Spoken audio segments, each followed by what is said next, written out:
Okay, we're here with the summer camp bundle. Now, this does come with the summer camp shelter,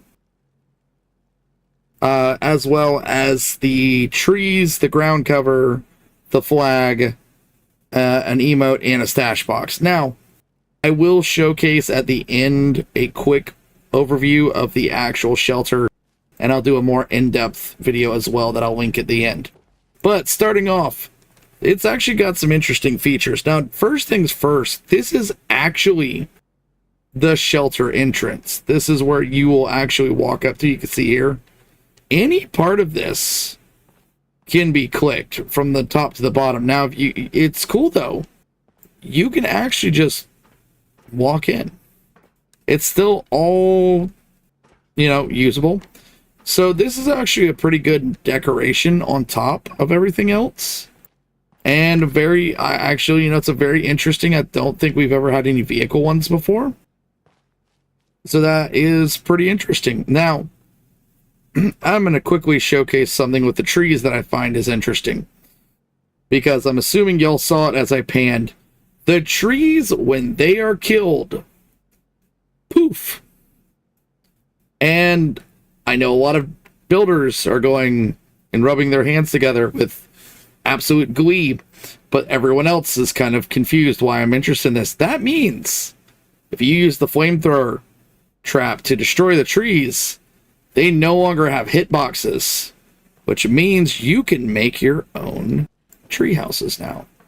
Now, I picked just the easiest to place inside because this does have a roof, and the big green tree over there is a pain in the butt to put in here. But as you can see, it just clips right through the floor, because once it has no hitbox, I could just put the floor in. Now, this is just a proof of concept. This is just a quick mock-up of what you can do. But that means that any object that you could place, you can fit into these trees. So just think of all the weird and creative things that you can do. Tree growing through the middle of a prefab house, or have something up in the air, make it look like it's being held up by trees. I mean, all kinds of interesting things that you can do with this. You could hide pillars or, power lines in there as well. So, a lot of cool things, but I'll go over the trees in just a minute. Now, we have the flag, which is your standard base. I'm not going to cover too much of the base. It's just standard tire, bolted in concrete foundation.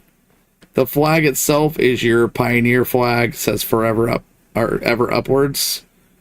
And as you can see, it's your standard, it does look like they slowed down the flappiness this time. Some of them get a little too flappy, but you can actually see the flag better now.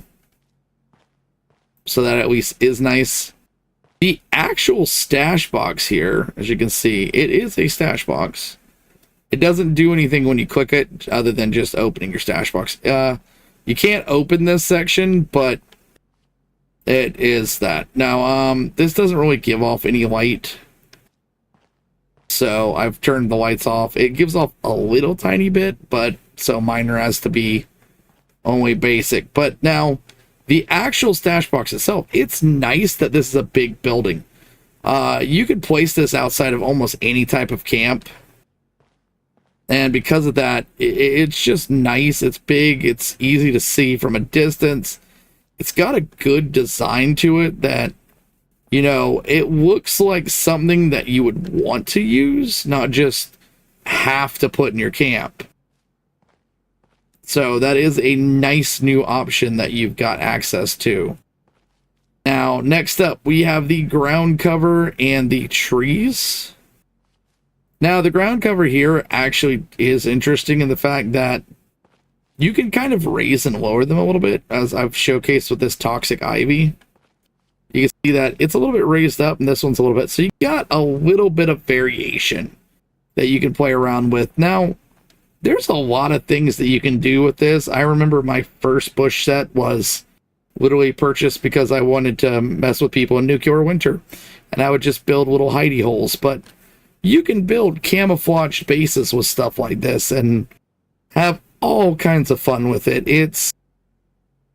You also could put it down as decorations because, once again, I'm in a shelter.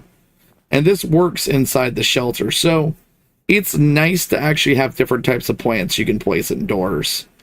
And they do have their interesting, these look like they would work really well in Toxic Valley. It works great in the new biome. You've got a dead bush, this toxic green, some grass, and a fern. And that is the ground cover section of this bundle. Now, you've also got the trees. As you can notice as well, none of them have hitboxes. So they're not going to, you know, stop anyone from moving around. But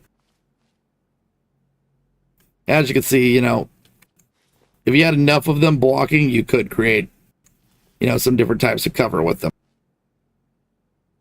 Now, as for the trees, you have this stump here. You got basically a large and medium version of each of the tree. The large ones are really big. Like, I mean, they are quite, you know, I mean, you figure this structure right here is about 4 stories tall. So, once again, you could think of all the things you can do with a 4-story tall structure that can be placed through stuff. Now, that said, you've got basically a kind of a dead variation and a live variation of each. So 4 big trees and 1 stump. Yes, they do have a impact when they're like this. They have a pretty cool destruction, though. The little one just poofs. That one, though, it really goes when it goes. But as you can see, even though it has a hitbox, it no longer does. You just prepare it for 1 wood. And now the hitbox is back. So that gives you a lot of new options that you can do. Alright. Now that I've showcased that, I'm going to do a quick showcase of the actual camp. Okay, we are actually in the summer camp. Now, this is an actual shelter. You are not outdoors. So, no, you can't place water collectors. You cannot place all, you know, plants and other stuff in here. It's still a shelter. It is still indoors. Now, it is quite large, as you can see, but it's also got a lot of nice flatlands area. You can see that they've got these little wooden steps and everything like this. So it is quite nice. You've got a middle area here for kind of like a camp, like, you know, like campfire kind of deal. Like you have this little spot here that's almost designed for a campfire. You could see putting enough trees out here to make it look a little bit less overgrown. But like I said, you can't collect any wood like this. So the actual fence line itself is that. You can see that it's got a large area here. It does have a, like, pond in the middle. So you can drink the water. You cannot collect from it, though. No, you cannot place water collectors. It is still indoors. It is still a shelter. But with that, I will link to at the end of this, the longer one of this with a more detailed look in case you're interested. And with that, I hope it helps you with this bundle, and I hope you'll have a great day.